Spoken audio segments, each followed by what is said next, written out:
Hello everyone, today we'll talk about the packaging of DNA in a cell. Before going into the details, I would like to tell you about the types of cells that we have. So first type of cell is a prokaryotic cell, and the second type of cell we have is a eukaryotic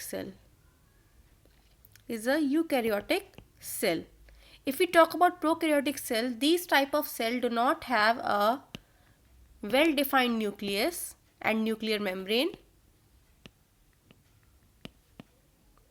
Well-defined nucleus and nuclear membrane.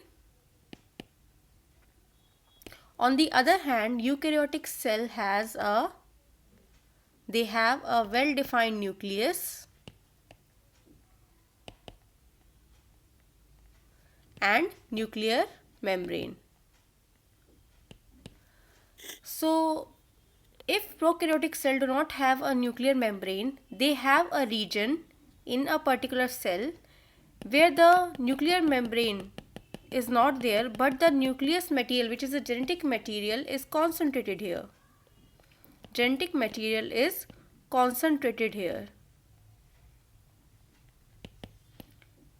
This particular region is called nucleoid.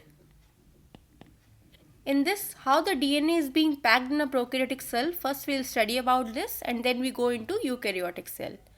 So in this what happens, DNA is negatively charged,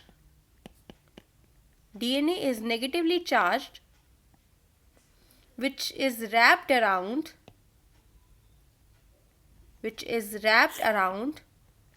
positively charged proteins, which are known as non-histonic proteins.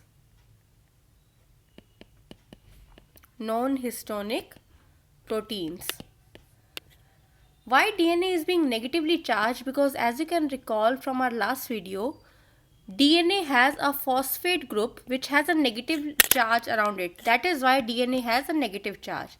And histone proteins are positively charged because they have certain amino acids which makes it positively charged, right? So how the DNA is being packed? For example, these are the non-histonic proteins. DNA is wrapped around it like this. This is the example of how DNA is being packed in a prokaryote. Now let's talk about the packaging of DNA in a eukaryote. Packaging of DNA in a eukaryote. Since eukaryotes, they have a very well defined nucleus, so packaging of DNA is a little more complex as compared to the prokaryotes. So what happened, as we know that DNA is negative charge, DNA has a negative charge because of the phosphate group. DNA is wrapped around certain proteins which are known as histonic proteins, and these proteins are positively charged, right? Now what are these histonic proteins? We have four types of histonic proteins which are there: H2A, H2B, H3 and H4. These four types of proteins are there around which the DNA is being wrapped. Now these four proteins are present in a dimeric form. For example, we'll have a dimer of H2A, we'll have a dimer of H2B, we'll have a dimer of H3 and we have a dimer of H4. These entire structure, we call it as nucleosome, or we can simply call it as histone octamer. Why octamer? Because there are 8 subunits of proteins which are there. Now how the proteins are being wrapped here? We'll take it example here. For example, DNA is being wrapped here like this. DNA is negatively charged, it will wrap around the nucleosome like this. Now, so that we can prevent the unwinding of the DNA around the nucleosome, we have a protein which is securing it here. This is the protein which is securing the DNA so that it won't get unwind around the nucleosome. So this protein is known as H1 protein. This is also a type of histonic protein, right? So in one turn DNA has, in one nucleosome, it has around 200 base pairs in one nucleosome, and it will take around 1 3/4 turns in one nucleosome.